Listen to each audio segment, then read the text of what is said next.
Alors, Joseph Campbell disait souvent, si vous voulez vraiment changer le monde, ce que vous devez enseigner, c'est comment vivre à l'intérieur de ce monde. Et lui, c'est ce qu'il a fait. Joseph Campbell, c'était un professeur extrêmement célèbre aux États-Unis de mythologie et de spiritualité, qui a enseigné dans les années 60, c'était au XXe siècle, et c'était vraiment un sage. Mais il n'enseignait pas d'idéologie ni de théologie. En fait, le mythe pour lui, c'est une expérience de la vie. Donc, il nous apprend à vivre justement à l'intérieur de ce monde. Alors, il a aussi beaucoup publié. Ses ouvrages ont influencé des cinéastes comme George Lucas pour La Guerre des Étoiles, des politiciens, des universitaires, des thérapeutes, mais aussi des millions d'individus. Et moi, j'ai découvert Joseph Campbell lorsque je vivais aux États-Unis. J'y ai vécu pendant 4 ans et c'est là-bas que je l'ai découvert en fait par rapport à ses livres. Et ça m'a donné envie vraiment parce que ça a complètement changé ma vie et surtout ma manière de voir le monde. Et ça m'a donné envie eh bien, d'écrire un livre pour pouvoir le présenter dans notre monde francophone. Joseph Campbell est célèbre pour un livre qui s'appelle Le héros aux 1001 visages. Et dans ce livre, il montre qu'à travers toutes les histoires de l'humanité, les mythes et même les religions, on trouve le même scénario, qui est le scénario de la quête du héros. Et que ce scénario, on peut même l'appliquer à notre propre vie pour pouvoir nous épanouir. Alors, la quête du héros, c'est quoi? Eh bien, c'est un voyage initiatique en 3 étapes qui a pour but de transformer votre vie et peut-être même de transformer la société. Parce que pour Joseph Campbell, c'est l'homme qui doit apporter quelque chose à la société et c'est pas la société qui doit dicter quelque chose à l'homme. Donc, ces 3 étapes, eh bien, c'est d'abord un départ. C'est-à-dire que le héros se sent mal dans sa vie ordinaire et il va lui arriver une catastrophe ou alors quelque chose de très heureux, mais en tout cas, il va être amené à partir à l'aventure. Il reçoit une sorte d'appel de l'aventure et il va partir en général en voyage, il quitte la société ordinaire et il va rentrer dans un monde complètement inconnu, donc un monde extraordinaire.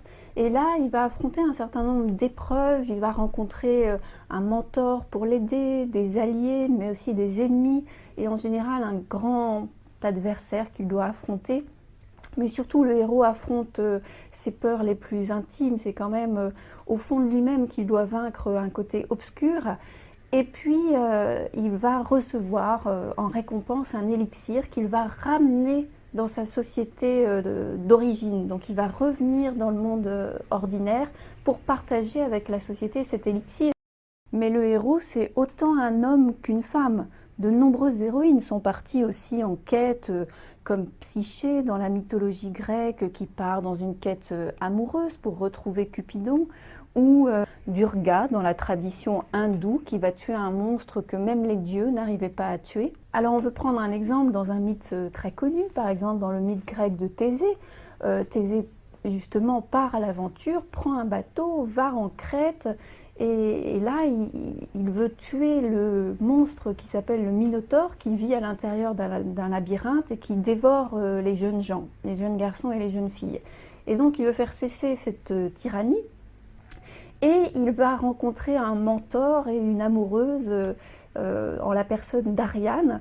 Et Ariane va lui donner le moyen d'entrer dans le labyrinthe et de sortir du labyrinthe. C'est-à-dire qu'elle va lui donner une pelote de fil. Et grâce à ce qu'on appelle le fil d'Ariane, eh bien, il va pouvoir accrocher le fil à l'entrée du labyrinthe et puis rentrer dans le labyrinthe, errer à travers tout ce dédale, errer à travers ses propres peurs aussi. Il va rencontrer le Minotaure qui est finalement en quelque sorte la face cachée du héros, la face obscure, et il va tuer le Minotaure et il va retrouver son chemin à travers le labyrinthe grâce au fil d'Ariane.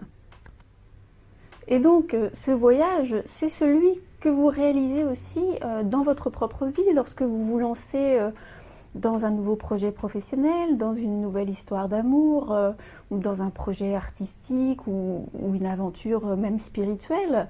Et à chaque fois, vous êtes entraîné, appelé à l'aventure. Et toute la question, c'est de dire un grand oui à l'appel de l'aventure. Il y a bien sûr des grands héros spirituels. C'est le cas dans les religions, par exemple Moïse, Jésus, Mahomet, même Bouddha.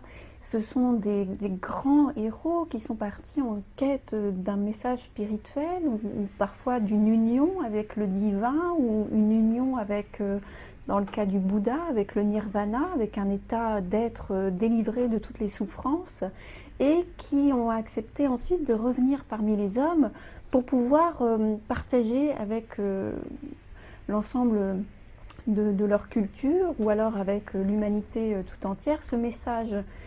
Mais ce qui est important pour Joseph Campbell, c'est que le mythe, c'est d'abord une métaphore. Et les religions aussi, pour lui, étaient une métaphore. C'est-à-dire que c'est une image des mystères de l'univers.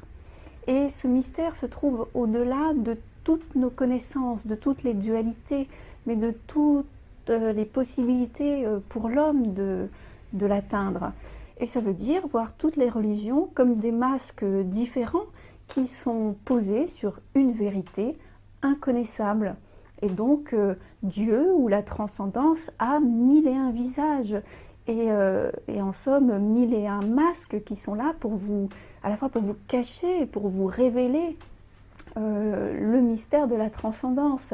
Et lorsqu'on pense ainsi, Joseph Campbell avait une très très belle image. Il disait, eh bien, nous nous rendons transparents à la transcendance. Et c'est ça finalement le chemin du héros spirituel, c'est de parvenir dans ce monde, ici et maintenant, de se rendre transparent à la transcendance.